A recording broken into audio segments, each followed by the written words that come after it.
Dia masih hidup, tapi berjuta orang rasa kehilangannya. Nama dia Luke Nicole, seorang ayah peguam lelaki yang hidup dalam hutan.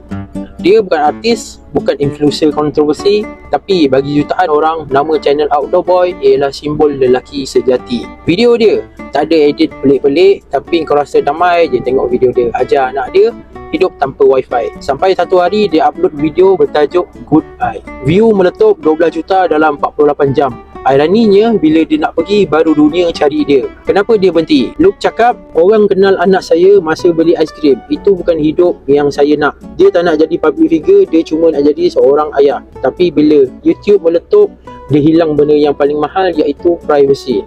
Jadi bila dia U-turn, bukan sebab dia kalah, sebab dia dah menang dalam hidup yang sebenar. Kadang-kadang konten paling jujur datang dari orang yang paling tak nak jadi famous. Luke undur bukan sebab dia tak power, tapi sebab dah cukup bagi dia. Sekarang giliran kita tanya, kita buat konten ni untuk siapa? Kalau kau nak tahu macam mana satu cerita boleh buat orang berhenti, percaya dan bertindak, aku ada bagi satu video FYP percuma. Pinjam masa kau seminit lagi untuk layan video yang aku ada pin dekat profile.